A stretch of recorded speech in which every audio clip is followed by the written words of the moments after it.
रवि गाय चराया करता था। वो रोज गांव की गायों को जंगल चराने के लिए लेकर जाता। उससे रवि को जो आमदनी होती वो उसी में अपना गुजारा किया करता। एक दिन गांव के हरिया चाचा उससे कहते हैं, रवि, तुम बहुत ही मेहनत करते हो, दिन भर जंगल में गायों को चराते हो, पर ऐसा कब तक चलेगा? तुम शहर जाकर कोई नौकरी क्यों नहीं कर लेते? चाचा जी, मैं पहले शहर में ही नौकरी किया करता था, पर अब मेरा मन शहर में नहीं लगता। वहां की भागदौड़ भरी जिंदगी मुझे पसंद नहीं है। गांव में ही कोई और काम करके देखो, जिससे तुम्हें अच्छे पैसे तो मिल पाएंगे। अच्छा पैसा मिलेगा तो खुद के लिए कुछ जमीन खरीद लेना और उसी पर खेती करना। हाँ चाचा जी, जमीन तो खरीदनी है, पर कुछ गायें भी खरीद लूंगा। ऐसे ही समय बीतता रहा। रवि रोज की तरह गायों को चराने के लिए जंगल लेकर जाता है। रवि एक पेड़ के नीचे बैठकर सोच रहा होता है। पैसे होते तो कुछ जमीन खरीद लेता और उस पर खेती किया करता। रवि ऐसा सोच ही रहा होता है, तभी वहां पर एक साधु आते हैं और रवि से कहते हैं, क्या सोच रहे हो बेटा? तुम मुझे बता सकते हो? रवि अपने बारे में साधु को बताता है। साधु पूरी बात सुनकर रवि से कहते हैं, बेटा, तुम बहुत मेहनती लगते हो और ईमानदार भी। तुम एक काम करो, यहां से कुछ आगे जाने पर तुम्हें एक गुफा दिखाई देगी। उसी गुफा के बाहर तुम्हें एक नीला हिरण दिखाई देगा। तुम उसे अपने बारे में बताना, वो तुम्हें आगे क्या करना है बताएगा। रवि साधु के बताए अनुसार जंगल में आगे जाता है। साधु के बताए अनुसार वहां पर एक गुफा दिखाई देती है। गुफा के बगल में एक नीला हिरण दिखाई देता है। रवि हिरण से कहता है, मैं पड़ोस के गांव में रहता हूं और गांव वालों की गायें जंगल में चराने आया करता हूं। आज मुझे जंगल में एक साधु मिले, उन्होंने मुझे आपके बारे में बताया। इतना सुनकर हिरण रवि से कहता है, तुम जिन साधु के बारे में बात कर रहे हो, वह कुछ समय तक इसी गुफा में रहते थे, पर जंगल में लोगों के ज्यादा आने जाने से उन्होंने इस स्थान को छोड़ दिया और वह किसी दूसरे स्थान पर चले गए। पर तुम इस विचित्र अवस्था में कैसे आ गए? मैं भी तुम्हारी तरह ही मनुष्य था, पर हमारे गांव में एक कपटी जादूगर आया जो हमारे गांव की भेड़ बकरियों को अपने जादू से छोटा करके शहर ले जाकर उन्हें बेचता। एक दिन जब वह ऐसा ही कर रहा था, तब मैंने उसे देख लिया। यहाँ से चले जाओ लड़के, ये सब मेरे जादू का हिस्सा है। गांव के पशु गायब हो रहे हैं और तुम कह रहे हो यह जादू का हिस्सा है। मैं यह बात सारे गांव वालों को बताऊंगा। बता पाओगे तब ना? और उसने मुझे अपने जादू से हिरन बना दिया। तब से मैं इसी जंगल में रहता हूँ। अभी तक साधु के साथ रहा, अब अकेला हो गया हूँ। मैं तुम्हारी क्या मदद कर सकता हूँ? जादूगर के पास एक लकड़ी है जो वह हमेशा अपने पास रखता है। तुम गांव जाकर उसकी वह लकड़ी यहाँ लेकर आओ। पर ये काम तो साधु भी कर सकते थे, उन्होंने वो लकड़ी तुम्हें लाकर क्यों नहीं दी? वह जादूगर जब से गांव में आया है, तब से किसी भी साधु को गांव के आसपास नहीं आने देता है। साधु इतने गांव घूमते हैं, उन्होंने और किसी को ये काम करने को क्यों नहीं कहा? अच्छा प्रश्न है। साधु ने और भी लोगों को यह काम करने को कहा था, पर किसी ने भी आज तक मुझसे इतनी देर बात की ही नहीं।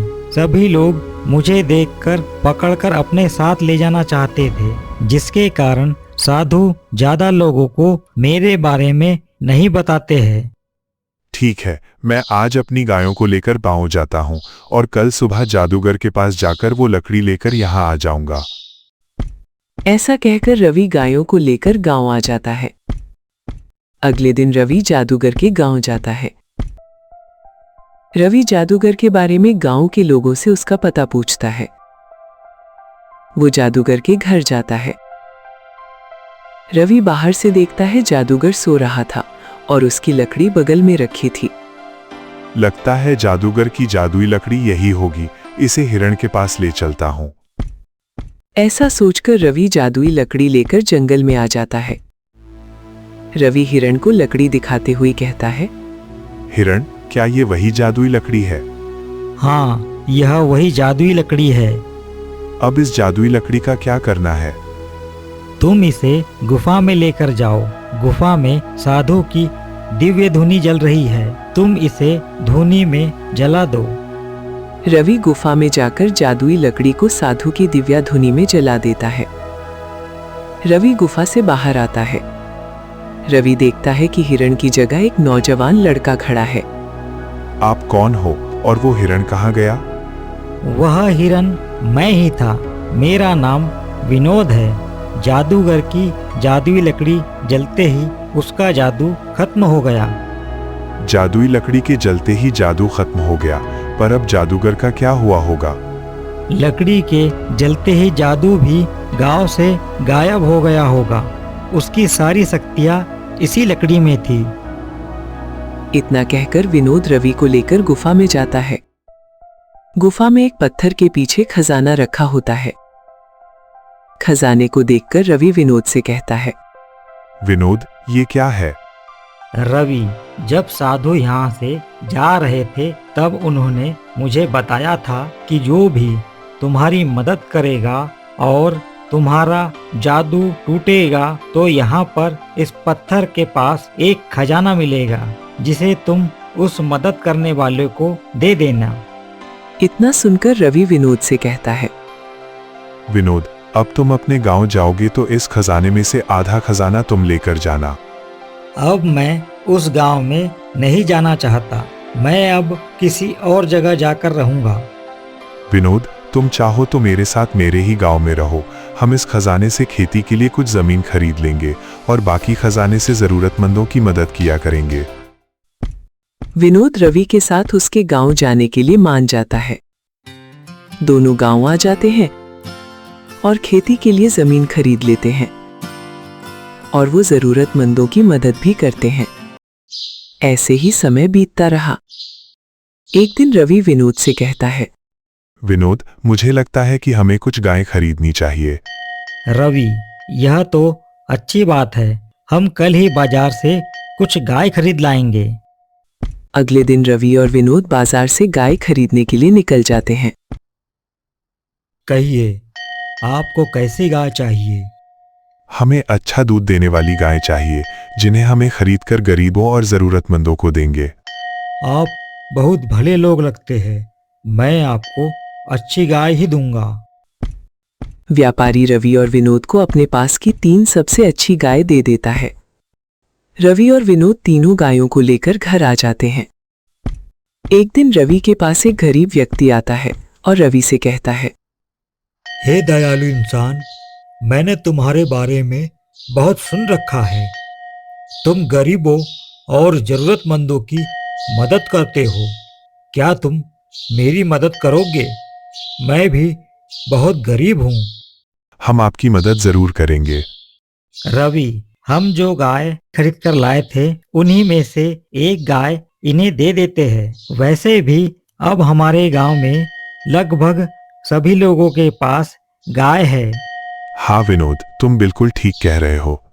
बाबा, हमारे पास अभी 3 गाय है। आप इन 3 गाय में से अपने लिए कोई एक गाय पसंद कर लो। आप अपने हिसाब से कोई भी दे दीजिए। नहीं, आप हमारे साथ चलकर अपने लिए गाय पसंद कर लीजिए। अच्छा ठीक है, आप इतना कह रहे हैं तो मैं आपके साथ चलता हूँ। तीनों गाय के पास आते हैं। कहिए, आपको इनमें से कौन सी गाय चाहिए? मुझे ये सफेद गाय चाहिए। ठीक है, आप यही गाय रख लीजिए। पर मैं इसे यहाँ से 3 दिन बाद ही ले जा पाऊंगा। मुझे इसे रखने के लिए अपने घर के बगल में एक झोपड़ी बनानी होगी। तो ठीक है, आज से ये गाय आपकी। 3 दिन बाद आप इसे लेकर यहाँ से चले जाना। अगले दिन रवि तीनों गायों को चराने के लिए जंगल जाता है। रवि गायों को चरा ही रहा होता है कि वहां पर एक व्यक्ति आता है और रवि से कहता है, क्या ये गाय तुम्हारी है? हाँ, ये तीनों गाय मेरी ही हैं, पर आप कौन हैं और गायों के बारे में क्यों पूछ रहे हैं? मेरा नाम राघव है। मैं एक डेयरी का मालिक हूँ। मुझे अभी कुछ गायों की आवश्यकता है। क्या तुम मुझे इन गायों को बेच सकते हो? मैं इनके तुम्हें मुंह मांगे दाम दे सकता हूँ। नहीं, मैं आपको ये गाय नहीं दे सकता। ये मैंने बेचने के लिए नहीं, गरीबों को देने के लिए लाई हैं। मैं इन्हें बेच नहीं सकता। राघव रवि से गायों को बेचने के लिए बहुत कहता है, पर रवि गायों को बेचने के लिए नहीं मानता। राघव के वहां से जाते ही साधु बाबा वहां पर आ जाते हैं। साधु को देखकर रवि साधु से कहता है, साधु बाबा, आपसे मिलना चाहता था पर आपसे मुलाकात नहीं हो पाई। अच्छा अच्छा, कहो तुम कैसे हो और तुम्हारी समस्या का समाधान हुआ या नहीं? रवि साधु को सारी बात बताता है। वाकई में बेटा, तुम बहुत ही ईमानदार और दूसरों की मदद बिना स्वार्थ के करते हो। ये मैंने आज देख लिया। अब तुम्हें सच बताने का समय आ गया है। कैसा सच साधु महाराज? चलो मेरे साथ, मैं तुम्हें कुछ बताना चाहता हूँ। साधु रवि को लेकर एक महल के पास आ जाते हैं और रवि से कहते हैं, बेटा, आज से ये महल तुम्हारा और तुम आज से इस नगर के राजा हो। ये कैसी बात कर रहे हैं साधु महाराज? भला ये महल और राज्य मेरा कैसे हो सकता है? तो सुनो, मैं इस राज्य का राजगुरु हूँ। यहाँ के राजा सूर्य प्रताप ये सारा राज्य मुझे सौंपकर सन्यासी हो गए। तब से इस राज्य की देखभाल मैं ही संभाल रहा हूँ। पर यह राज्य अब मेरा कैसे? मैं कुछ समझ नहीं पा रहा हूँ। कृपया मुझे अच्छे से समझाइए। मैं इस राज्य का राजगुरु हूँ, राजा नहीं। मुझे कोई ऐसा व्यक्ति चाहिए था जो ईमानदार और गरीबों की मदद करने वाला हो, जिसके मन में लालच नहीं हो। तुम मेरी परीक्षा में सफल हुए और इस राज्य को संभालने के लिए तुम पूरी तरह योग्य हो। कैसी परीक्षा साधु महाराज? मैं कुछ समझ नहीं पा रहा हूँ। कृपया मुझे अच्छे से समझाइए। तो सुनो, उस दिन तुम जब मुझे जंगल में मिले थे, तब तुमने अपने बारे में मुझे बताया था।